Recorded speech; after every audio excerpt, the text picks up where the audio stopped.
this feeling for Rotherham United. Woods got around the back, and Richard Wood has done it again. It's done. It's Georgie Kelly.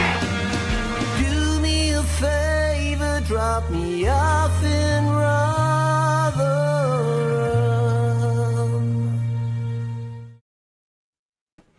Hello, everybody. Welcome back to New York Talk. This is the Rotherham United podcast.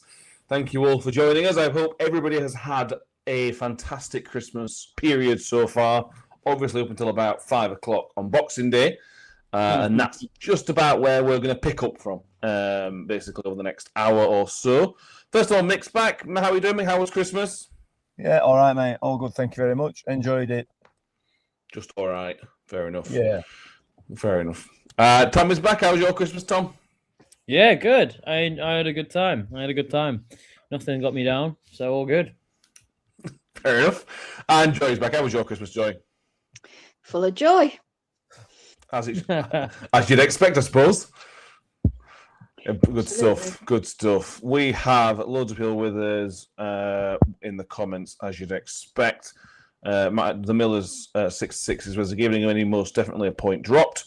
Darren Cook's with us, as is Andrew Barlow and Steve. Paula Rose has just about thawed out from Bolton. Time to go to Blackpool. It was very cold in Bolton. I suppose that's what we should expect.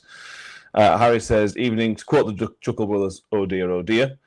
Tom Swift says, no wonder we are terrible away. We part of the bus, play so negative with 11 men behind the ball. We are not. We are in League One, not the Championship. Chris Page, 6 wins in 22 is relegation form.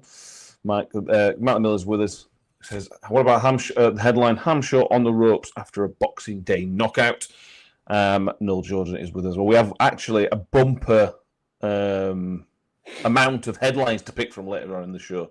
So that's something for everybody to look forward to. Tom, I know what Mick's thoughts are. I want to know what your thought was.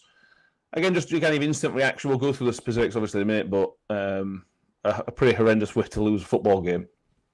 Yeah. Do you want a whole breakdown?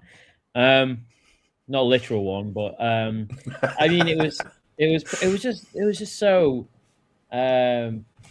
Yeah, I mean, look, if we snatched a point from that game, I don't think many people can say that it was deserved or anything, because it wasn't. Bolton are the best team I've seen us play this season. And that's not putting any sort of, gloss onto them, because I thought we defended really well. They were super fluid, sharp. You could say that we let them, but I thought we defended really well. So do and say what you want about that.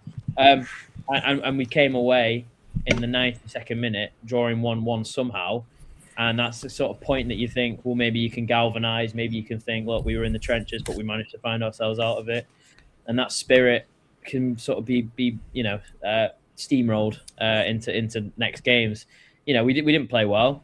We didn't threaten. Our only attacking option is Sam Nombe. Without him, I don't know how we score.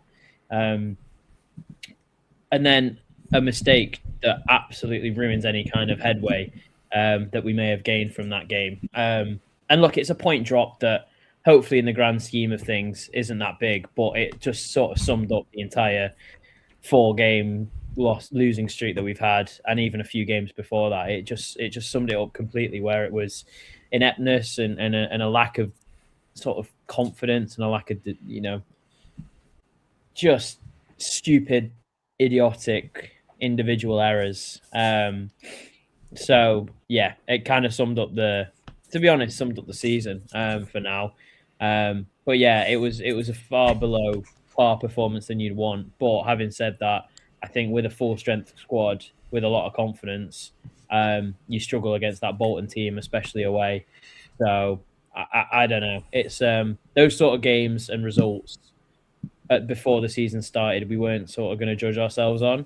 It's the next 3 that are super important against teams that are around us. You didn't think you would be saying that, but 2 home games against Peterborough and Mansfield, an away game against Blackpool are 3 huge games now.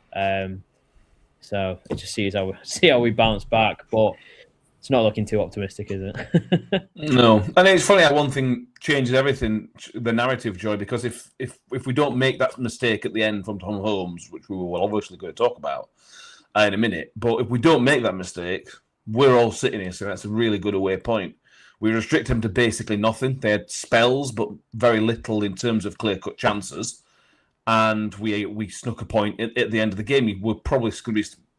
If let's be hypothetical, if we don't concede that goal, we're sitting here saying that's a really good away point and a really good away performance. But obviously, that one won't have to do it. But it's so close to being a good away point.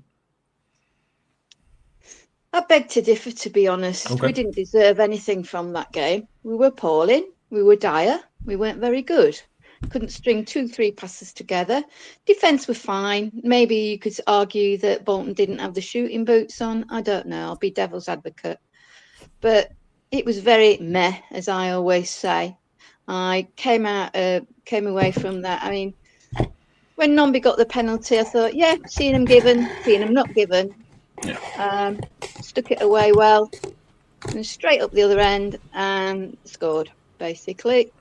And how many? That's the last 3 games that we've had defenders at fault for giving goals away that have led to either draws or losses. So, I mean, it's not like it's anything new that's happened to us.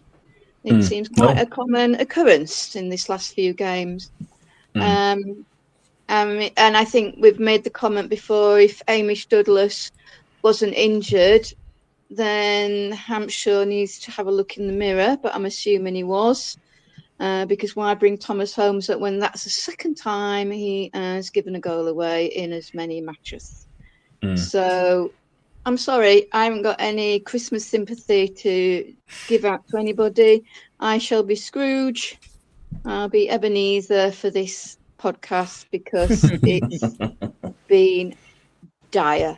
And thankfully, like you said, Tom, I'm getting to the point, like a lot of people who support Rotherham, I'm getting apathetic.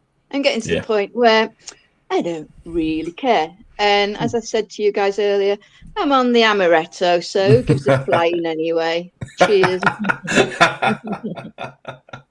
Very good. I know after the game, Mick, you were in the angry side of things. How long did it take you to kind of calm down?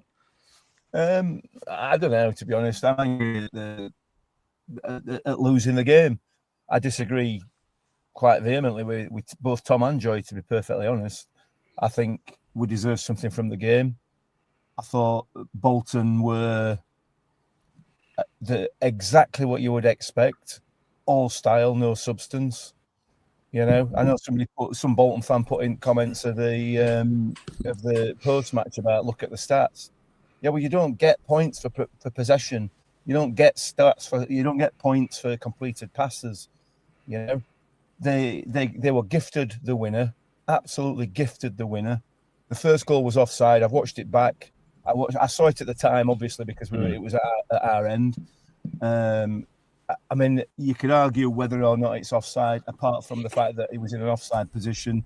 He went to play the ball. He missed the ball. He was in the goalkeeper's eye line. Apart from all those things, he might not have been offside.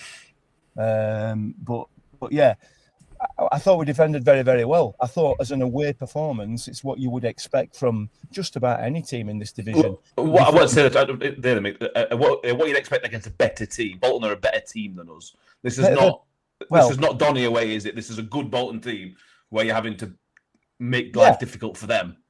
Mate, you're going away to Bolton or up towards the top of the league. Absolutely they are, but they're not a particularly good side. They're not a particularly effective side. They play the ball around beautifully. They've got some quick players, but they created next to nothing. Yeah, exactly. They had a 10-minute spell on the run up to half time, and that is just about it. You know? So, but they play it about nicely. And for some reason that all of a sudden that makes them a good side. It doesn't. What makes them a good side, and I'm not saying that we are by any stretch of anybody's imagination, but what makes them a good side is consistently winning games and consistently scoring goals, consistently creating chances. And they just fanny about with it, like all these teams try to do. And they were ineffective. We gifted them one goal, and you could argue the officials gifted them the other. Argue. But, you know, they also gifted us one because I'm not convinced it were a penalty either. So, you know, I'm a bit fed up with the reactions of everybody, you know, to be honest with you. But then that's just how it is, isn't it? And that's how football is nowadays. I think we deserve to get something from the game. Personally, that's just me. Yeah, I'm with you. I thought defensively we were very solid, kept them to basically nothing. What I suppose is the concern, Tom, that we set up for the point. That's how we set up, and that's not an ideal way to do it. But that's the scenario we're in, and it's frustrating to watch. And I suppose it is boring to watch. That's fine, but Matt, I'm sure, thought that was the best way for us to get a point. And let's give half a degree of credit. It did almost work. Yeah, but again, you forget that we had two cleared. They had two cleared off the line. They had a couple one-on-ones where Dawson made some excellent saves. I mean, I get what you mean. We defended. I thought we did defend well. I thought that back three of Baptiste, Douglas, and Jules were all in all pretty good and limited their two best players. They're both their wingers, who on the day and this season have been excellent. Limited them basically. They still looked a bit dangerous, but they didn't do as much as I was expecting them to do. And their forward looked a bit crap, for one of that word. But I still think that even though we defended pretty adamantly, they still had more than enough opportunities to win the game. Discounting the two goals that you say, you know, we gave them and the officials gave them, they still had a few one-on-ones. They still had some cleared off the line.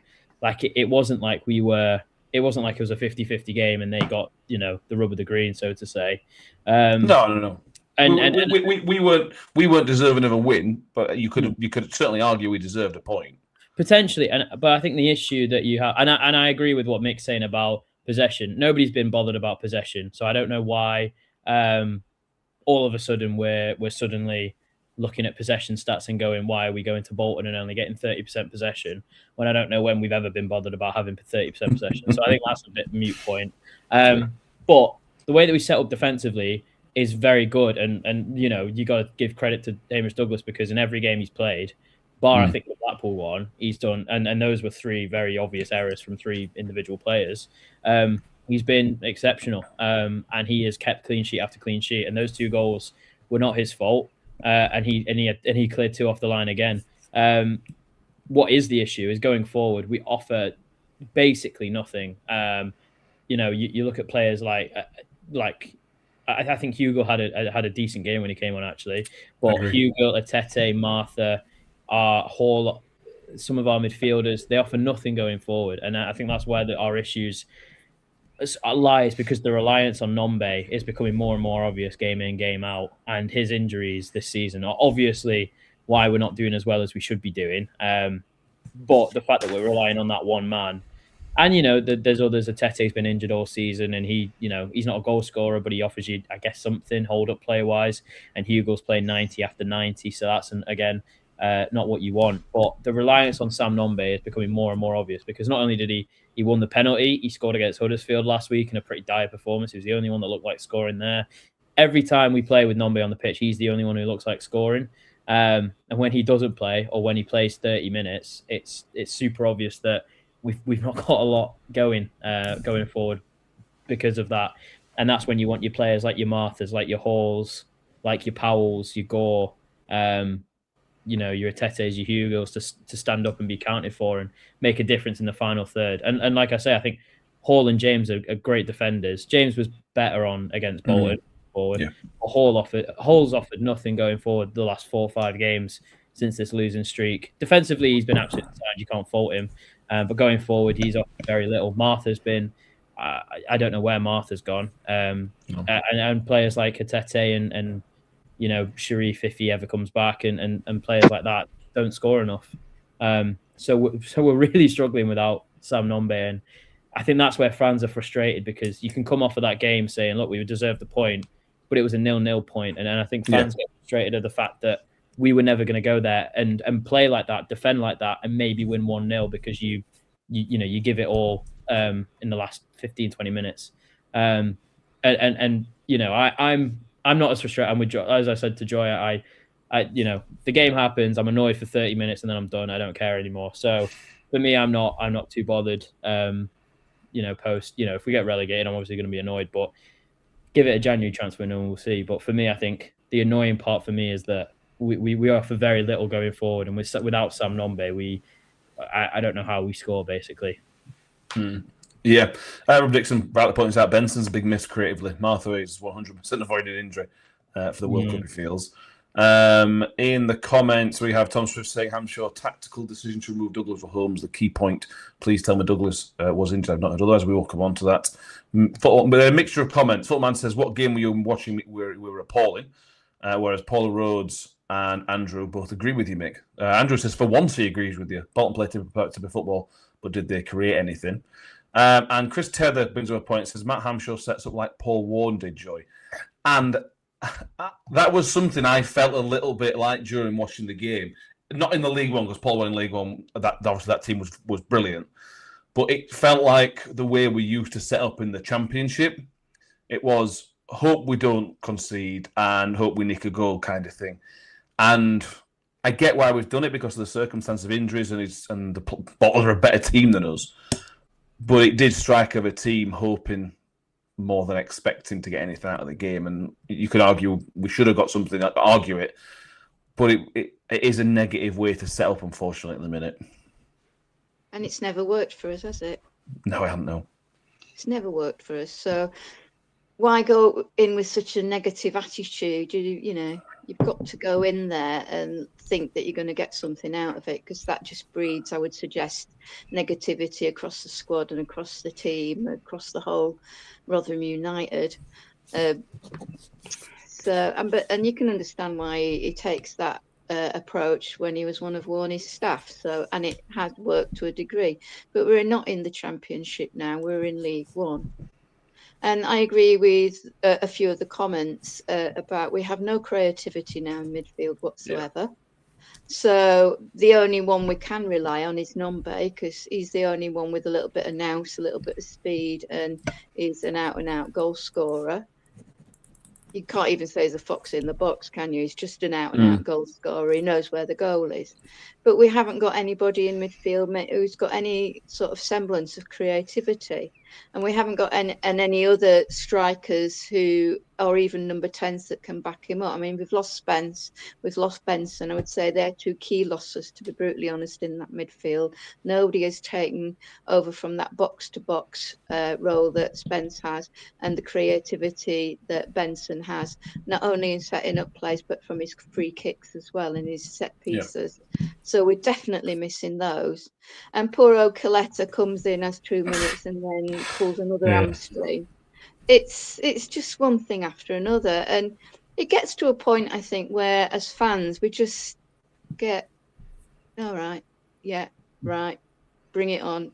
We get inured to it, don't we? We get, well, what can we do anyway? We can sit here, we can be happy clappers, we can sit here and moan, we can suggest that Tony goes, that Hammy goes, that we ship everybody out in January and get a whole new team in.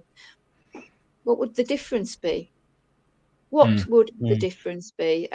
It's okay saying that, and I don't necessarily disagree with it, but it's okay making statements like that. But I want to, I would like to know the rationales behind such statements. So if Tony goes, what's likely to be the outcome of that? If Hammy goes, what's likely to be the outcome of that? If we get rid of, send all the loan players back, what's likely to be the outcome of that? Who would likely to get in?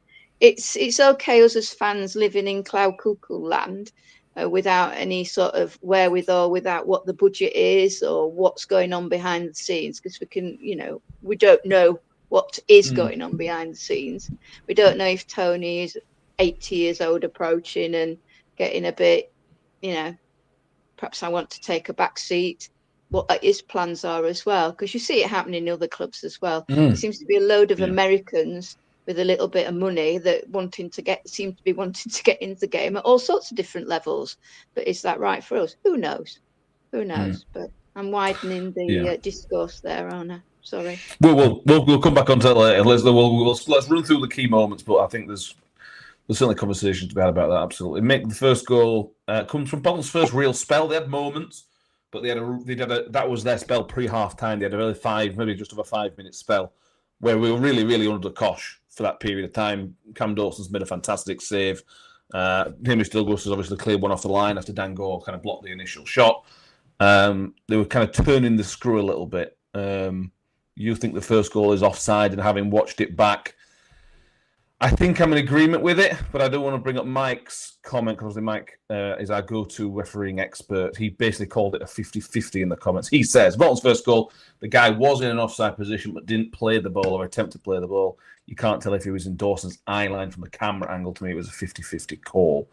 The part that I think it was offside, Mick, was because not necessarily it was in Dawson's eye line, but it was in the way of Douglas or whoever was trying to clear it. That's where, for me, the infringement comes on. He's blocked the defender rather than necessarily the goalkeeper. But then it's offside. Do we actually know what the rule is? I don't know. Well, not this week. It changes, and it seems to change every week. I would say we were right behind it. He did try and play the ball. He absolutely 100% did try and play it, but he missed it completely. So, listen, I don't blame the officials for it, because if the referee doesn't see him play the ball, none of the officials positioning, can they tell whether he's in the goalkeeper's eye line, the defender's eye line, or whatever.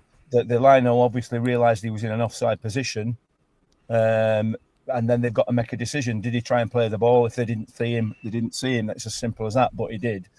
It's a difficult one for the officials, so I don't necessarily blame them. It's just bad luck. It happens, doesn't it? But it's just frustrating, and it happens.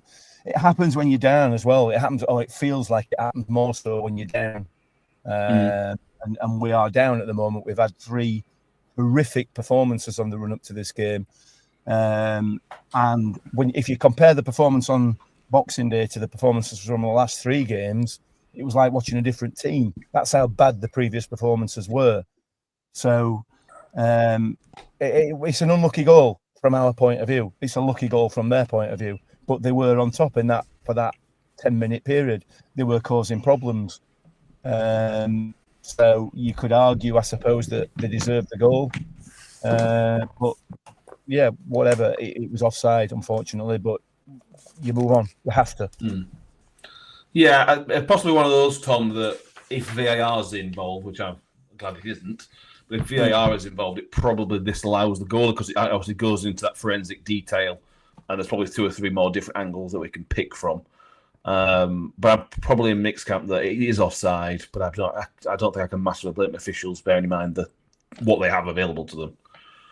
Yeah. Well, yeah, Dawson's complaining it's in his view, and Douglas complained that he couldn't clear it because the lad was there.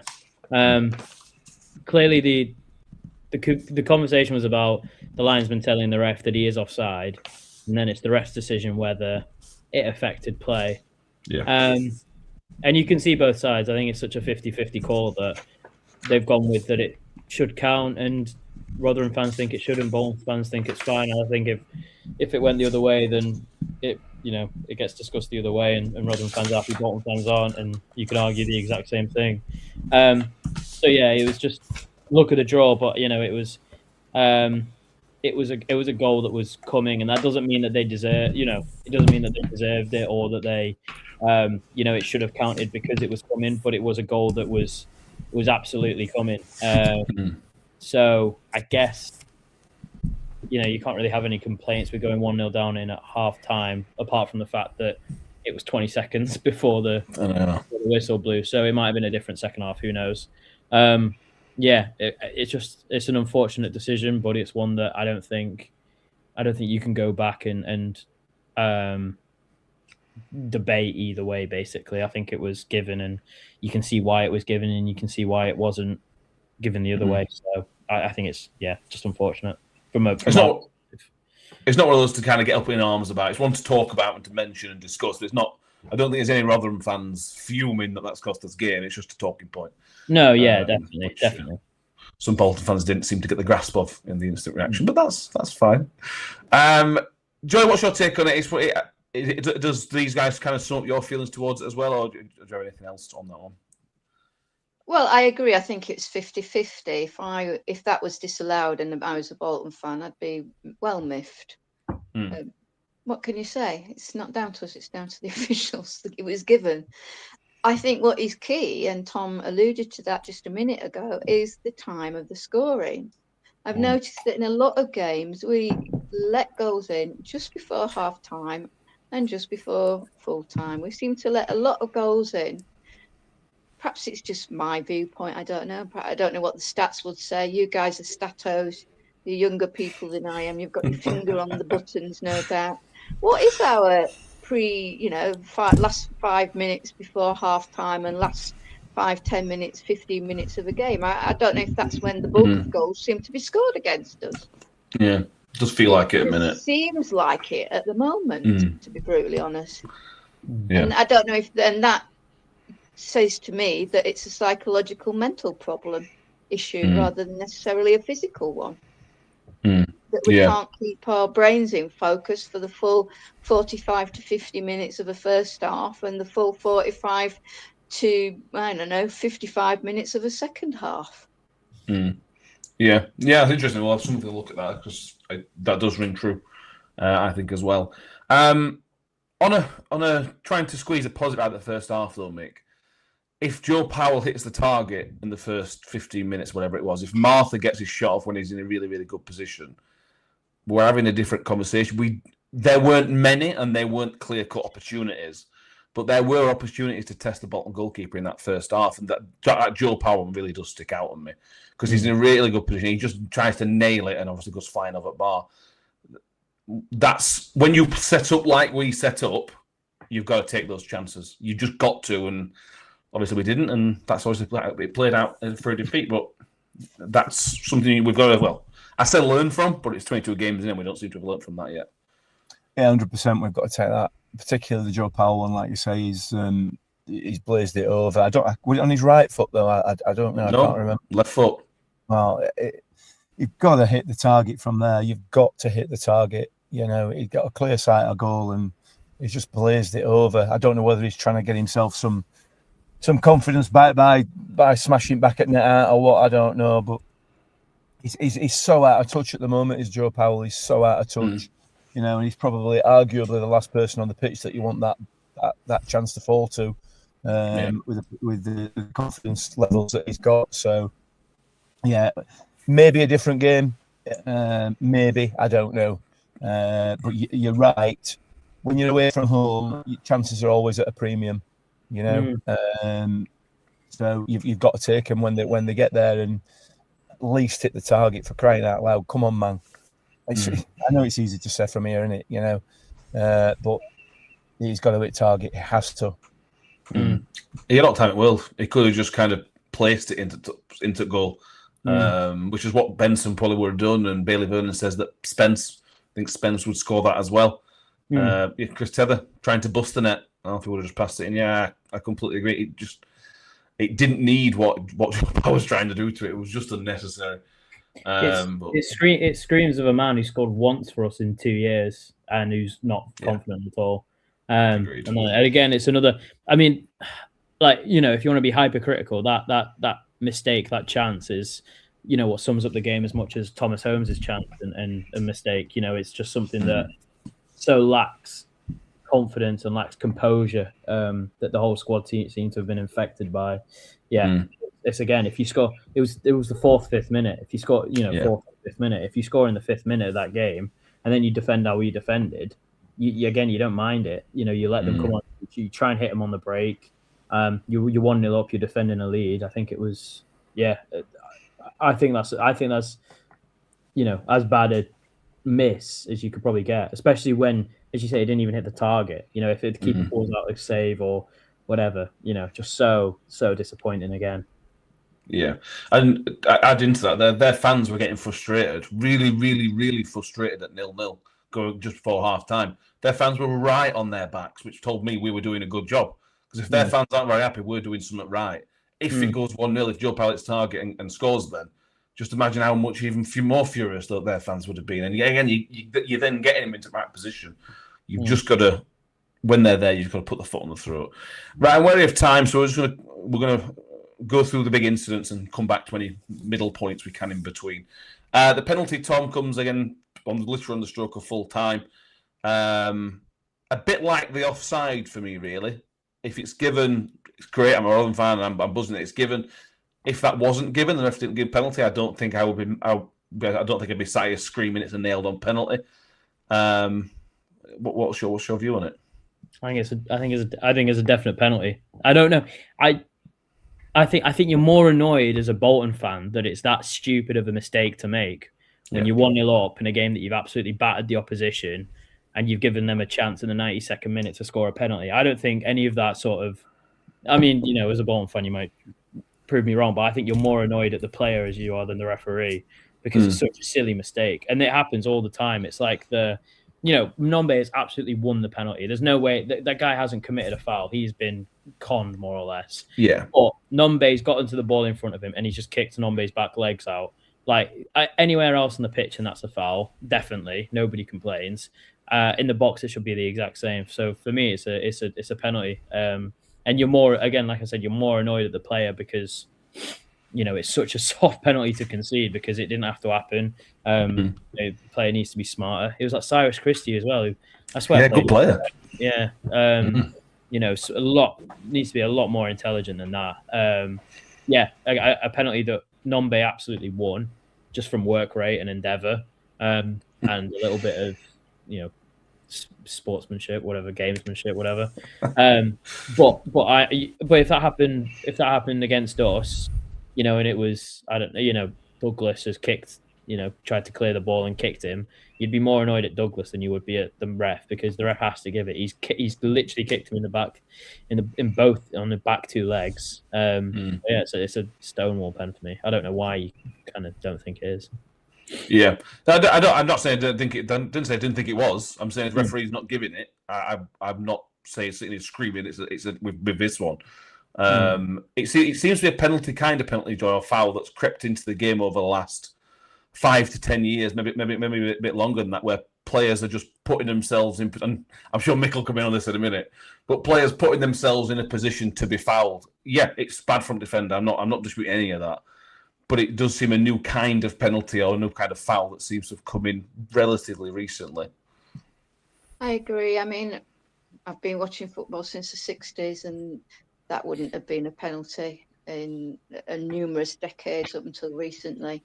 I agree, it's a foul. But as we said, had Nombe not had that, I mean, he was going away from goal for a start, and I didn't realise that it was in the penalty box because it was dead on the line. To be brutally honest. So, like I said, if I'd have been a Bolton fan, like you said, Tom, I'd have been miffed and had been angry with the defender. But you're giving the referee a decision to make, and he made it, and we got a penalty. Bizarre. I don't know. We've not had that many this year, have we? So, and he took it well. No, he did. Nombe is our key man, and well done to Nombe for getting that foul or buying that foul from a guy who should have more experience in Nous than what he showed, to be brutally honest. Yeah, no, I agree. If I were a Bolton fan, I would be fuming with Christie there. Make anything to add on that, but then also the penalty itself. Sam Nombe has stuck his hand up. I want to take this penalty. Would have been obviously Hugo has taken him in the past, but stuck his hand up and tucked it away really, really nicely. Yeah, he did. He did. It's a soft one. I don't know whether it's I watched it back. I watched it at the time. I was amazed at the time that he actually gave it. I thought if he were going to give anything, it would have been a free kick because it seemed to me from our position where we were sat that it was outside the box. But I don't know, whatever. It's a difficult one, isn't it? Like you say, Nombe has bought it. He's put himself in a position to be kicked. But the player shouldn't have done it. It was mad. It was mad.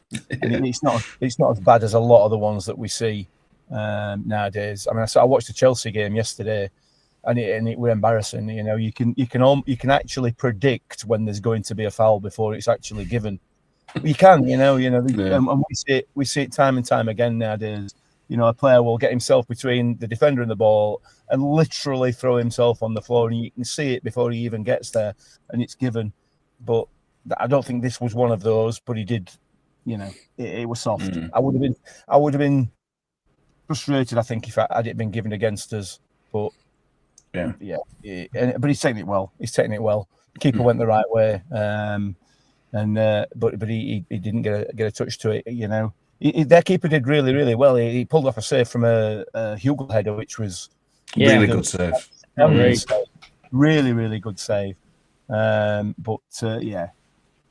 It's given. So you know, we'll pick it. Absolutely. Right now comes the talking point of the game, which obviously culminates in Bolton winning in 95th minute or whatever it was. Tom, let's go back to whenever it was, 75 minutes, 80 minutes, something like that. Now we don't know whether Hamish Douglas is injured, but there has been nothing said that he is. But Matt Hamshaw said in his post-match that he wanted to go to a back four. So the decision was to bring Tom Holmes on to play in a back four, which in fairness, the change in formation did help. The last 10 minutes, we were much better, much more attacking. From a change perspective, I can't disagree with the formation. Tom Holmes obviously comes on, and Tom Holmes then makes the mistake to give the ball away twice within 3 seconds. Won it back the first time, but gives the ball away twice within a few seconds, and they then ultimately go and score from that mistake. Is that a pretty good summing up of the events? Yeah, I mean, I thought Douglas got booked, but I don't think he did after looking. I don't think he did, because that Dolby came on. It was a bit more of a physical presence, and I think he gave away a foul, and I thought he got booked off that foul, and then I thought he made the sub to bring Holmes on, and then he just used the fallback and as a to do it basically. But looking at the stats, the whatever it is, I don't think he was booked. So for me, it couldn't be anything more than, like you say, you wanted to go to a fallback, which I don't know, didn't make much sense. Like I don't know, it's just why Douglas had played so well that unless it was injury or it was a strange decision. I mean, we've all seen. The issue is we've all seen the player that League One Holmes is against an Exeter team that put balls into the box and whatever, and he was there to mop up everything. I mean, I don't think I've seen a better debut, especially from a defender. And ever since then, he's a goal a game to give you. He's a goal a game mistake. And whether or not Hamshaw's trying to put him in for 15 minutes to shore up that confidence or whatever it is, I don't know. But for me, I'd send him back in January. And that's not like because I hate him or I think he's like never going to reach that Exeter level again.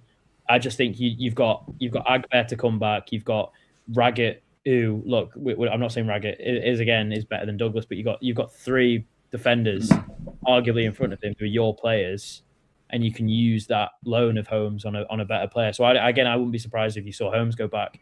And also, he's had a torrid time. He got here, had a great game, got injured for 2 months, played 4 games on the trot and lost all 4 of them. And it's tough to get the fans off your back after that because they're definitely on his back now. I can see him getting sent back in January as well as a for his sake as well as ours.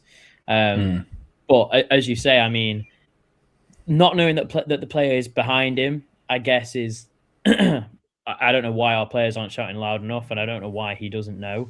But he gets his body in front and he actually keeps the ball. And as soon as that happens, you should go Rose Ed immediately, or even just clip it into a channel or whatever. But he doesn't. He decides to do a dainty chip to Jules, and that's the ball that gets cut off, and that's the one that they score off of. It's actually not him under pressure from the guy behind him because he never should have been in that situation anyway, but recovers relatively well from that. It's the next part where he then chips it and it gets intercepted that the issue actually arises from. So it was 2 mistakes, one that he dealt with ish, and the other one that they scored from. I just think his confidence is shot. He's not doing his basics right, and you've got players like Douglas and Agbear and even Raggett that if you know those last 15 minutes, Raggett is we know how Raggett is on the ball, but in the air, he's not going to get beaten. So those last 5-10 minutes where he's subbing Holmes on to be that sort of aerial presence. I think Raggett can do what he's been doing. Not to mention the two lads in front of him in Agbear and Douglas, who are your players, are 20. If they make those kinds of mistakes, they learn from him, they get better. Yeah, I don't know. Maybe we can't send him back. Maybe we can. But for me, I'd send him back so we can free up another loan in an area of the pitch where we need it. Yeah, it's unfortunate for him, but I think he's crossed that sort of line where his confidence, I don't think, is coming back without it being on Hamshaw's head if he makes another mistake. Thomas would ask if we can send him back. The agreement for like sure. Paul Davis reported that there was clauses in all of the loans that we could send them back, that we had options. So from that, it sounds like we can send him back if we so choose. Joy, on the change, it's got to be on Hamshaw. You can say players are allowed to make mistakes, and players are allowed to be out of touch. And Tom Holmes is obviously out of touch at the minute, but to bring him on, everybody at the time, again, this is not hindsight glasses. You know, when we do these things, we're often saying, with hindsight, it was the wrong decision. It wasn't, this wasn't a hindsight from every single Rotherham fan. Hamish Douglas was really good. Barely put a foot wrong, like clearance off the line, as an example. And Tom Holmes had an absolute rotten game last week. Hamish Douglas has played it forward back with Tom Holmes in the past. What the reasoning Hamshaw gave was just complete nonsense, and it's essentially cost the game. And this is mostly on for me. It's mostly on Hamshaw than it is Holmes at the minute. That was a silly decision. I agree totally. And why put Holmes out there to be, wrung out basically? Exactly. He's come back from injury, and he's had 4 games where he's not been up to snuff, as we used to say. He had a rubbish game against Huddersfield, and he wasn't very much. And he gave another ball away that led to a goal. I can't remember who was that against. Blackpool. Yeah. Yes. Yeah. So, we're playing them on tomorrow, aren't we? Yeah. So, hopefully, Holmes is in Luton with his family or wherever they live. But why couldn't he have gone to a back four with Douglas? I don't know. That's the question. Unless Douglas has got some form of injury and they're protecting him for the running over the next few days, because we have got 3 games in less than a week, so who knows? But otherwise, it was poor management. Yeah, no, absolutely. I'll go through a couple of comments in terms of this. John Fellows with a great reference says Thomas Holmes goes from Prime Maldini to on debut to Colin Murdoch, which is a good one. I like that. Rob Dixon says they had 1 good game. Douglas has umpteen good games. Just a rank bad call with that one as well. Bill Evans says, did Douglas have cramp? Douglas was stretching off a lot. Now, again, I don't know if that came across to me watching it that wasn't at the game, but he was stretching a lot. So that's why me and Mick kind of mentioned in the post-match that maybe there was an injury in there. But from what Hamshaw said, it didn't sound like it was an injury. It was a tactical change that obviously he chose to do so. Paul Rhodes says, am I the only one who feels sorry for Holmes, Mick? I do feel a bit sorry for Tom Holmes because he shouldn't have been on the pitch, not his fault. And obviously after the game, he came over to the fans and apologised, and his managers put him in a situation. And I don't want to keep banging on about Hamshaw, but the managers kind of let Douglas down by taking him off. He's kind of let Tom Holmes down by chucking him up pitch when he's bang out of form against a pretty good team. I mean, if it's not an injury, which it would appear it's not, it's a rank bad decision. And I think we'd already had a conversation prior to Holmes even coming on that he shouldn't be coming on because he were getting stripped quite early in that second half. He were getting stripped at the same time Nombe came on. Yeah, exactly. So in that case, it's fairly and squarely on Matt Hamshaw's shoulders. However, on the flip side of that, Thomas Holmes has to do better. He's a professional footballer. He should do better. And yeah, I do feel a little bit sorry for him. He's made a mistake, and players do make mistakes. And had Hamish Douglas made that mistake, I don't think he'd be getting the same sort of pelters. No. He is out of touch. There's no doubt about it. And he's been I was going to say he's been out of touch since he came back from injury, but maybe the debut game was just a flash in the pan. We'd been used to so much difficulties in that position prior to him coming in that, it was a breath of fresh air. But it's a schoolboy error. It's an absolute schoolboy error. And yeah, I'm sure he feels gutted by it. I'm sure he does. But he should never have been on the pitch in the first place. There's no reason to.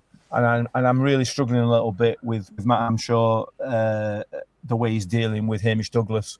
He's been absolutely outstanding. And I get he's a young player, but he's been outstanding. He's not put a foot wrong. And he'll play in a back four as well as a back five. Maybe he wanted the experience. I don't know. He's not that much more experienced, to be fair. No. He's also out of touch. He's coming back from injury. He's had a bad game previously, and we're under Kosh. There were too many red flags for me, and he should never have come on. But you know, it's down to Hamshaw. It's down to Matt Hamshaw, that for me, and I'm sure he'll stand up and take that. Players make mistakes. We all know that, and I'm not going to call him out and call him crap or anything else. But he should do better, and he knows he should do better. Yeah, well, yeah, you tell by his reaction at end. Yeah, absolutely. He knows. Caleb says, "Come on, chaps, he'll need to kick the ball up pitch." Surely, yeah, it did. Absolutely, it was as simple as that. Like Tom mentioned a minute ago. Rob Dixon says on Hampshire, but it isn't his first bad decision. It's one of many. And he saw it coming. Comment makes you wonder if he's got what it takes. Andrew Barlow says, "Come on, guys, leave Holmes alone. It wouldn't it be funny if he came on and got the win?" Absolutely. There'd be nobody more buzzing than us if Tom Holmes comes on Monday night and bags. I don't think that's going to happen. But obviously there'll be nobody happier than that.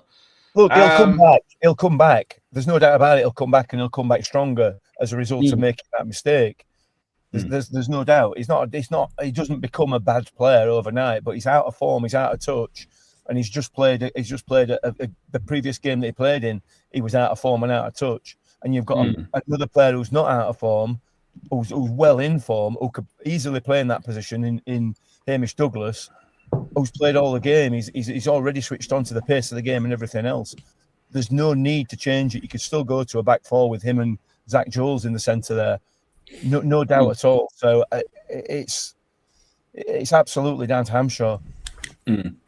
Yeah, and I think Hamshaw's put himself in a situation here, Tom. We've had this with other managers where they seem insistent on a player when it's obvious to everybody, mainly the fans, who should be playing. In this case, it's Hamish Douglas, and obviously against Thomas Holmes.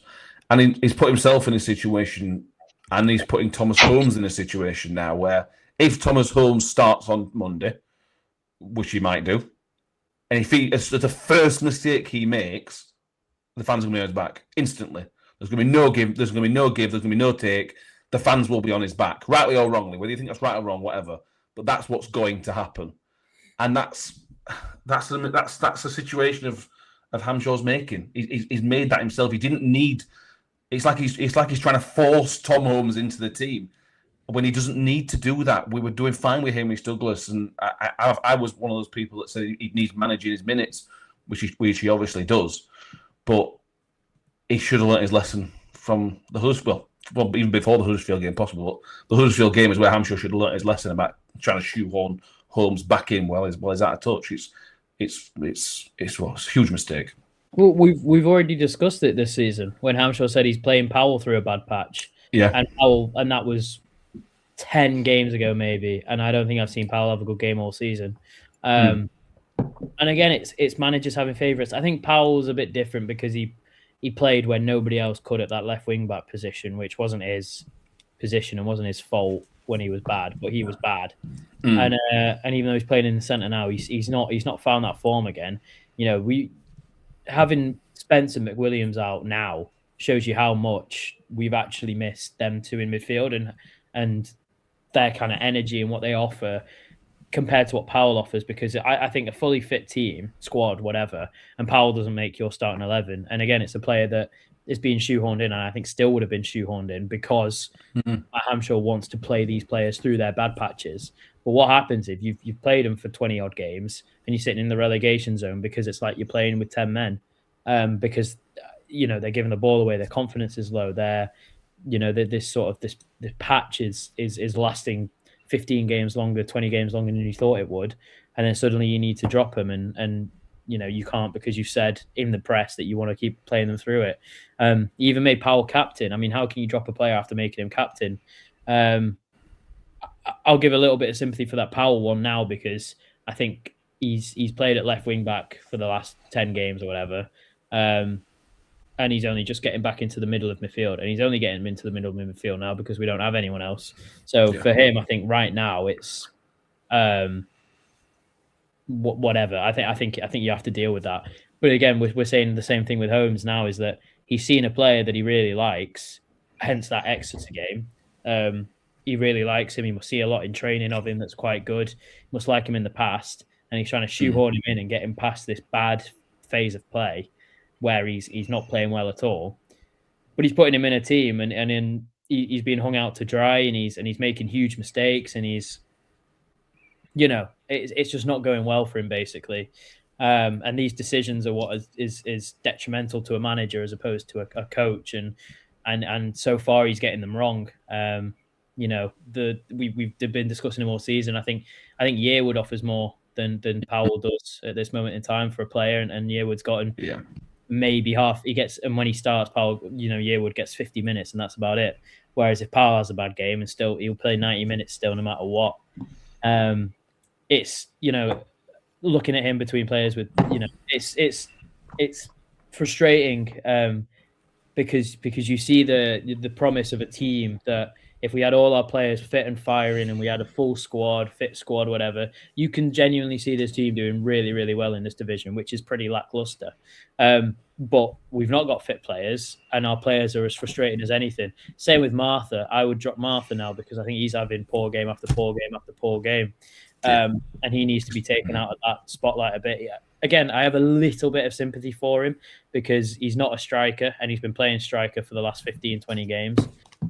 He's an out-and-out winger, and an out-and-out winger needs to get one-on-one and take on men and put balls into the box, but the formation doesn't suit him. The injuries don't suit him at the minute. So, again, it's super tough. It's just playing these players through bad patches, and they're all collectively having bad patches at the same time. And it's obviously, we hit that 9-game run of unbeaten where, we won 4 and drew 5, and some of those draws could have been wins, but we've now hit that 4-game run of those players have now all hit bad patches, and you're trying to play through it by sort of doing what's expected and playing 3 games on the bounce where you've been extremely poor, and then playing this Bolton game where defensively we were a lot better, but going forward we're still not there, and it's super, super frustrating to watch because you expect a lot better because you can get a lot better from these players. Yeah, absolutely. Well, we'll go on to Blackpool plus Matt, I'm sure, a bit more in just a second. First of all, please make sure you've liked this episode if you are with us at live on YouTube. If you haven't done so already, please make sure to subscribe. We're 23 away from 2,000 subscribers. So please do make sure you subscribe. I don't think we'll get that by the end of the year, bear in mind it's 4 days away, 3 days away. But we'll certainly get there before the end of the season. Thank you everybody who has already subscribed, and please do make sure to subscribe if you haven't done so already. If you're watching on X, which I can see loads of people are, make sure you go over to YouTube and subscribe for all future episodes, which includes tomorrow's instant reaction, which will be after the Blackpool game. A couple of bits of information on the Blackpool game. Ollie Yates is the referee. He did the Bradford game, the 2-2 Bradford result. Can't remember anything from that game in terms of refereeing, which is a good sign. Our record in Blackpool is fantastic. We are unbeaten in Blackpool since 1997, which was a 4-1 defeat. But we go into this game on our worst losing streak since we got relegated from the Championship. We're currently on 4. That was 9 we lost in a row back in the Championship. 4 doesn't sound so bad when you compare it to that season. On to Matt Hampshire on the future, Joy. Scott Kent says Hampshire is trying his best, but he don't think he's up to the job. And then Mike the Miller asked the questions, if we lose the next 3 matches, will Matt Hampshire be in charge? Now, that is Blackpool away, Peterborough at home, and Mansfield at home as well, Joy. That takes us to the 4th of January. What's your answer, I suppose? What Mike says, would Hammy still be here? What do you reckon if we lose all 3?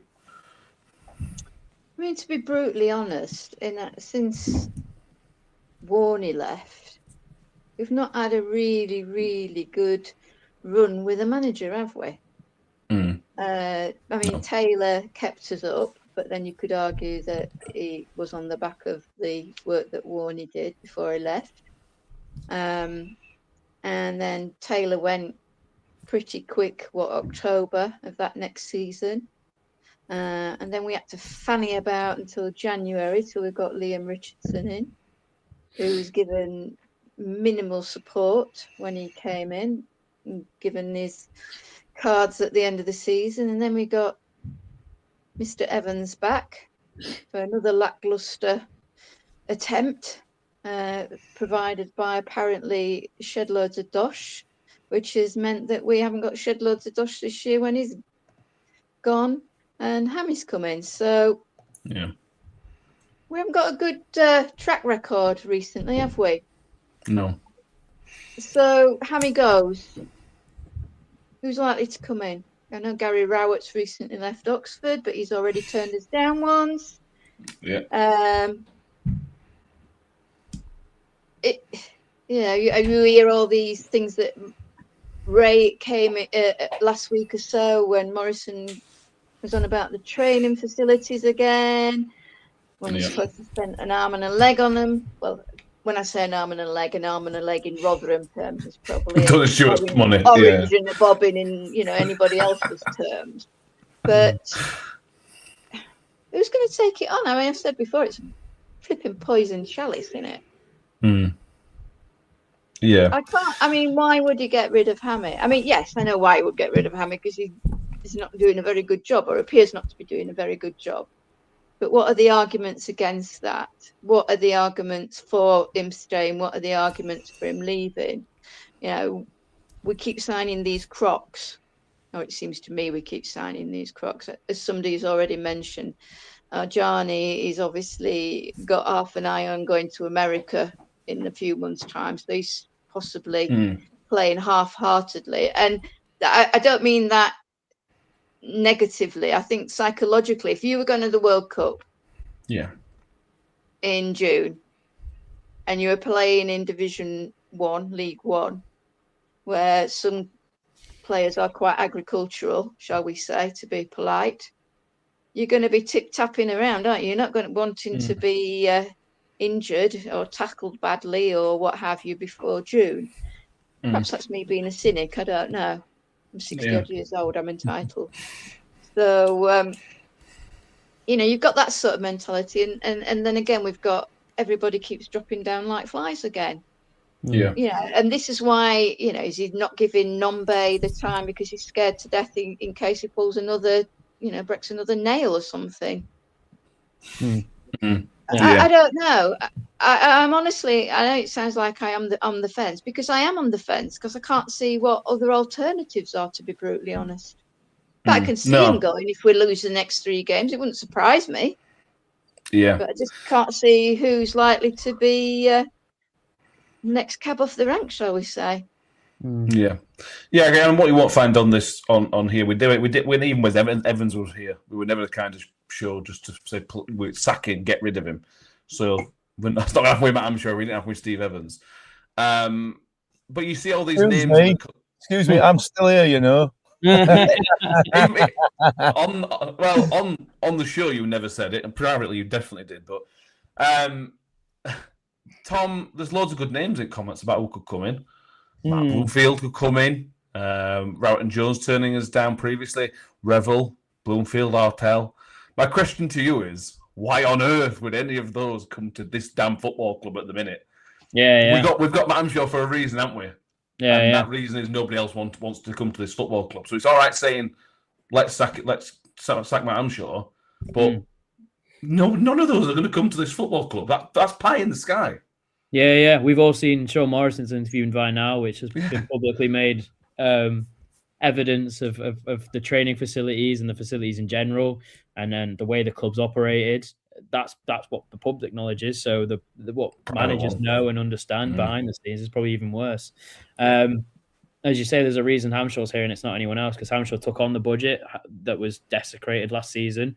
Hamshaw took on the hierarchy that clearly have their own issues, and he took on the challenge of rebuilding the culture and the fan base and the ethos around the club again. And look, we've had a bad spell, 4 or 5 games, and that is, and it's bad. It's really bad. And with Joy, he loses his next 3 against teams around us, I can see him going. Not because I want him to, but I can see that's what happens in football, and that's what happens when you have, our chairman. It seems to be that they come and go on whims. Hamshaw's not to blame for all of what's going wrong at the minute, but as we've said on this podcast, the issues that he can control, the substitutions being made, I think part of the fitness and keeping players fit, I think, is down to the management team. It can't all be the training facilities. And me and Matt, we've discussed this for a while, but we have differing views. I think the management has to take some form of responsibility with that sort of aspect of it. They have to, there has to be accountability accepted for, the sort of doggedness that the team is not showing anymore. The confidence, the composure. Those 9 games we had those big injury problems, and when we started drawing games was when we had it our worst. But what you got in those games where we drew, the Burton, the Luton, the Wickham, the Reading, those 4 games, we didn't look like we were great, and I think everyone would be easy to accept that. But what they did give you was doggedness, determination, defensive performances to be proud of, bringing through youth players like Douglas. Hamshaw's had 1 transfer window and brought the average age from 35 to 25. I know it's not that quite, exaggerated, but that's the sort of what he's trying to do. This isn't a 6-month process. This isn't a year process. This might be 2-3 years that we're signing on for here, and this is 4 games in those 6 years. 6 years. This is 4 games in those 2-3 year process. And again, like I say, we can lose the next 2, lose the next 3, and he's gone. But for me, I think our team is too good this season to go down. So if it does go down, I'll hold my hands up and say I wasn't expecting that, because this team is too good to go down. Something's got to change, and something will change. Just like the start of the season when we said that it was diabolical, that Stevenage game. I've never seen a worse performance against Cardiff. I don't think we've topped that in regards to performances this season. Pretty bad results against Mansfield, against Donny, against Barnsley that first time round. We've already been through that sort of low point. We had a little bit of a high where we won those 4 or 5 games on the trot, drew a couple. Now we're back down to where we were at the start of the season, and we got out of it at the start of the season. We need a January transfer window to get rid of those injury-prone players, to get rid of the Atetes, the Sheriffs, who, Sheriff's a goal scorer, but he's not going to score you many this season because he hardly ever plays. Atete, he's just too injury-prone. You're going to send him back. You're going to send others back. You're going to look to offload some players, maybe those on high budgets, whatever. So we can bring in 3 or 4 more players that, are going to affect this league. And we all loved that little 2-week, 3-week period where we were like, we might get playoffs if we're lucky, blah, blah, blah. It's all about a rebuild. It is this season. It's about getting that wage budget down. It's about getting that squad age down. And it's about profiting for the future. Players like Denzel Hall, Sam Nombe, they're all going to be offloaded, hopefully, if they're being sensible about it, for a profit. And then we go again and again and again. Hamshaw isn't the issue when it comes to that long-term plan. I think that sits above him personally, where that long-term plan lies. But long-term is long-term. If you can't get it done on the short term, and we end up, in April, March, we're still having this conversation about it's being really bleak and players aren't fit, and then it's time to have a serious conversation about Matt Hamshaw going. But until then, Dale Tung's the only one who's going to take over, and then with that, it's just replacing one man for his assistant. So I think that's the only way that you go. If not, the likes of Gary Rowett is not going to drop down a division. Matt Bloomfield's not going to drop down a division. I know he started at Luton, but he went up for a reason. He's not going to come back down. Alex Revel isn't leaving a 5-year contract at second in the league. Stevenage, it's unrealistic players. The only realistic manager that you get in if you sack Hamshaw is his assistant, and then it's just the same. You can't say it's going to be any different. So for me, it has to be him. Whether or not you agree with it, you have to just hope for the long-term outcome. Yeah, it's also worth mentioning I'm wary of. We mentioned last episode about the Tony Stewart and everything else that we criticise him for, which we stand by. I'm wary of going over that every single week because I find it boring. Us talking about the same thing week in, week out. But you've got to bear in mind the budget. Obviously, last season, our budget was the highest we've had, but it was still only 6th or 7th in the league. We've been told that budget's been cut significantly, which means we aren't as high up in the league. So our budget has been cut. I'm sure hands have been tied behind his back financially, certainly compared to where Steve Evans was and Matt Taylor were in the previous years. So that's something to bear in mind. It's not a free pass, but it's certainly something to bear in mind how difficult the finances are, Mick. For what Hamshaws had to deal with. And Tom Swiss says Tony Stewart needs to take some accountability for this mess and the recruitment team. It's not all on Hammy. Well, there's plenty of blame to go around for where we find ourselves at the minute, though. Yeah, here we are, aren't we? Finding somebody to blame for everything. It's pathetic, really. It is. I've not really thought about what I'm going to say, but I'm really, really quite annoyed about it all, to be perfectly honest with you. The fact that anybody thinks sacking Matt Hamshaw is the right decision blows my mind, quite frankly. It absolutely blows my mind that it's even in a conversation. You go back, the reason we're in the situation that we're in now, i.e. in the bottom few positions in this league, is down to Tony Stewart, first of all. He was the one that got rid of Paul Warne. He didn't have enough respect for Paul Warne to keep him, and as a result, we've had the last 3 years of what we've had. They've been blinded by Matt Taylor's PowerPoint presentation when he came to give his presentation for the interview, and thought he were the dog's testicles, and he clearly wasn't, and he hasn't got another job since, other than at Bristol where he got sacked. So he's not been able to put into practice everything that he wanted to put into practice. It's just not worked. He didn't give Liam Richardson a chance because he never wanted Liam Richardson. He wanted Evans back. Evans was given some time, too much time, in my opinion.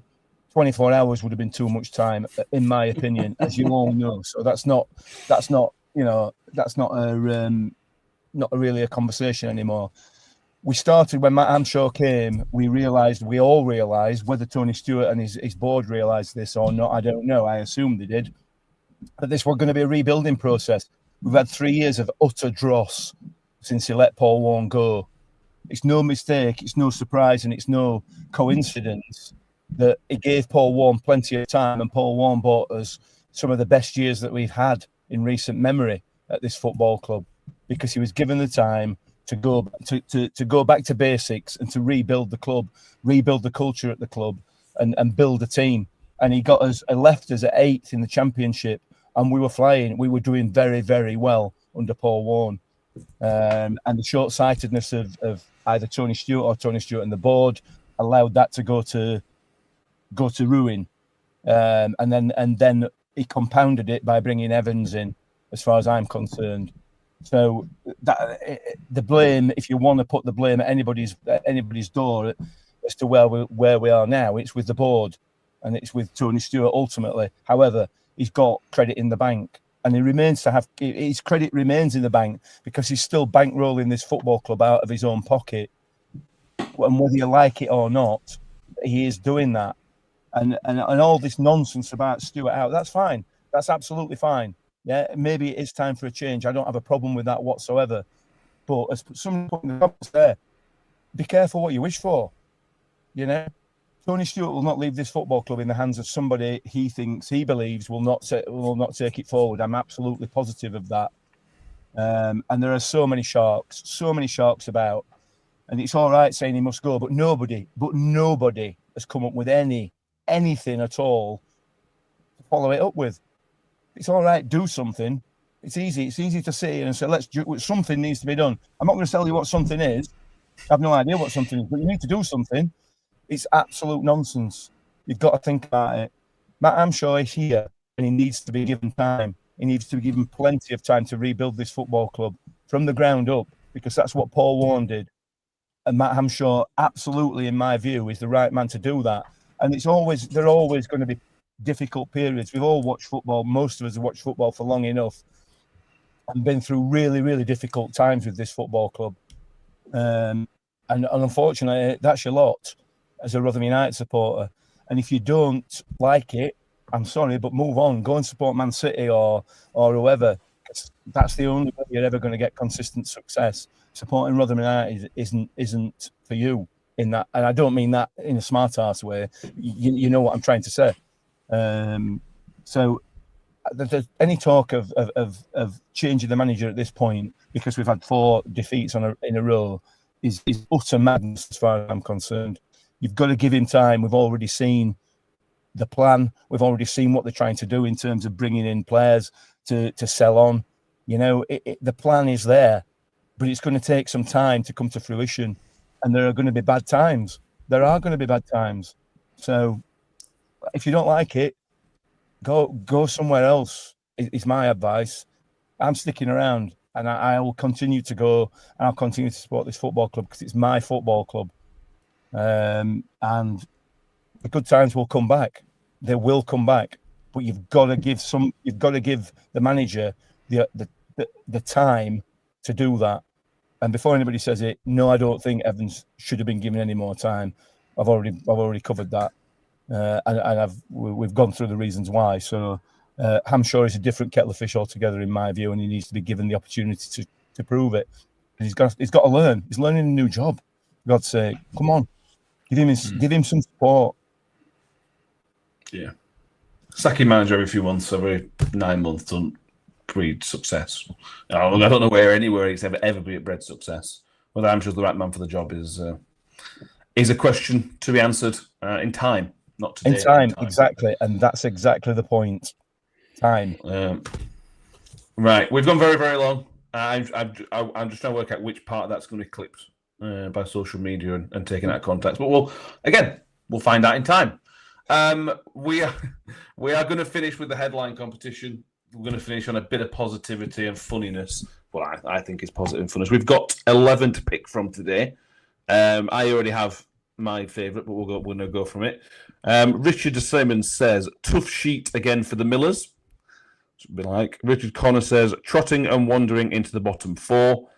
Mark Gambles goes with tough sheet for the punch-drunk Millers in a Boxing Day disappointment. Craig Hawley just goes simply Holmes under the hammer, which is my favourite. UTM on Twitter says Holmes hammered as Millers slip on tough sheet.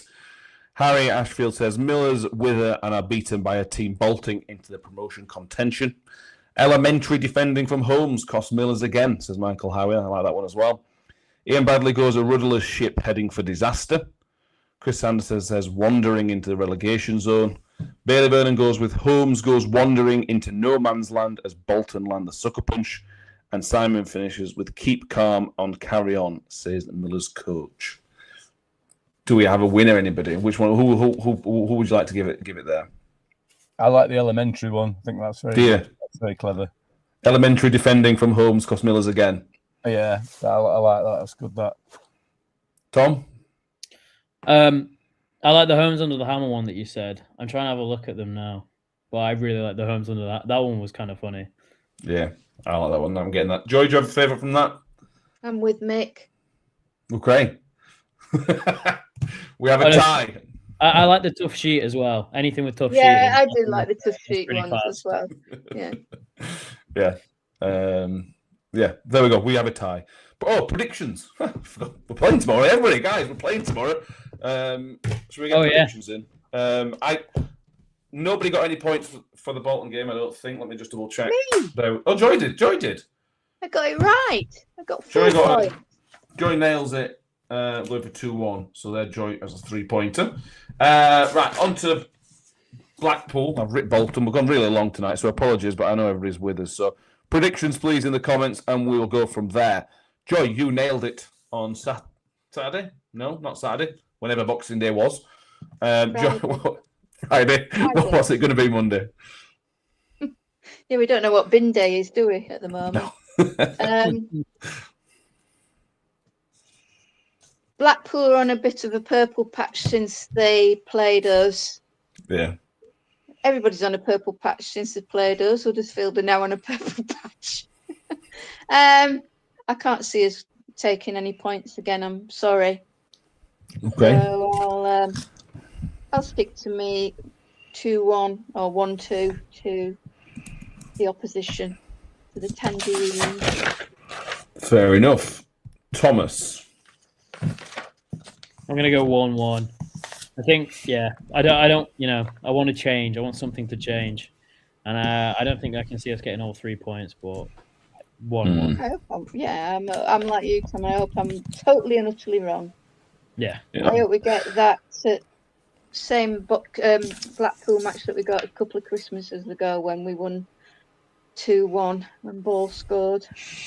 The irony of David Ball saving Paul Warden's job, could the same happen tomorrow? I'm hoping that again. I'm going to go 1-0. I think he's going to start Nombe, and I think he's got to. And I think he's got to go for it, and I think we'll get it over the line. If we defend as well as we did for most of the game against Bolton, Blackpool aren't as good as Bolton, so I fancy us to keep a clean sheet, which might be a stupid prediction, but time will tell. Nick, what do you reckon? I'm going for it, mate. Get that. Where's Harry in comments? Get that flipping playoff bus booked, sunshine. 3-0 Millers. We're going to reverse the scoreline. Come on. Oh, gone from a massive rant to out of the blue battering. Nah, it's all ours, mate. It's all ours. 3 easy points. Tom Smith 3-1 to Blackpool. Chris Page 1-0 to Blackpool. Brian 1-1. Darren 3-0 to Blackpool. Bang with Paula says 1-0 scrappy win. Andrew Barlow saying 2-0 to the Millers. Steve saying 1-1. The Kellogg saying it says 2-1 to the Millers. Let's back the lads and break this streak. We have Paul saying 2-1 to Blackpool. Jason Wick 1-1. Ian Roberts 3-1. Bailey Vernon says 1-1 with Martha. Harry says 1-0 Blackpool. Chris Taylor says 0-0 scrappy game. Richard Mill 3-1. David 2-0 Blackpool. Harry says he has cancelled it, the bus, but he does have it on speed dial if needed, which we can get back there. Keep it there. Don't delete it yet. The last few times Mike picked up on it earlier on in comments about me saying my nonsense about us challenging playoff positions. Who knows? We'll see. Most of us know, but that's fine. The last few times we've played Blackpool at Blackpool, they've just been terrible, terrible games of football. Yeah. So it'll probably be the same. Finish off Matt Miller saying Millers win 2 tomorrow. We need a big fight from the lads. Key squad decisions from Hanshaw and Tom Holmes to be nowhere near the squad. We'll see. What I will say is anybody who is making the trip on a Monday night, which is stupid, the fact it's on Monday night, but we are where we are. Please make sure you back the Millers like they always do. I thought the crowd were really good on Boxing Day, as they generally are. So make sure you back the lads like you have been doing throughout the entire season. And hopefully this gives us something. The game isn't on Sky apparently because it's a move from a Saturday basically. So it's not on Sky. You'd have to find a different way of watching it. I couldn't possibly suggest any other ways that you might be able to find the game, but I trust in your resourcefulness as football fans to find a way. Ian Roberts asking about doing a watch along. We won't be doing a watch along because I take enough time away from my wife as it is. She won't like a camera sat in the living room while I'm watching a Rotherham game.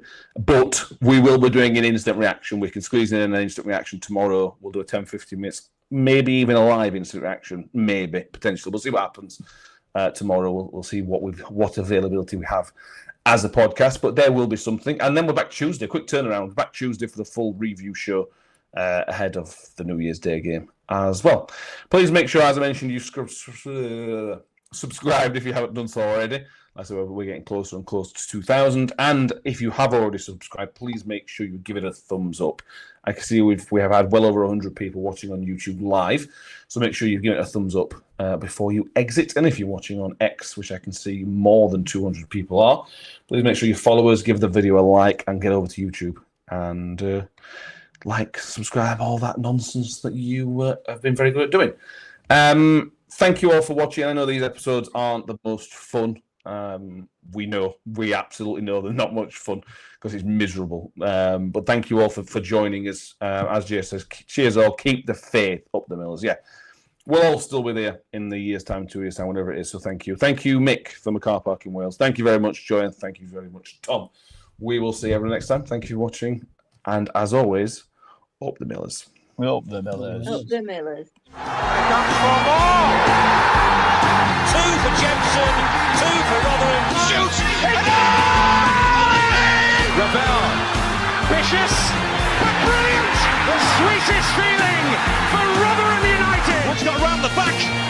Richard Wood has done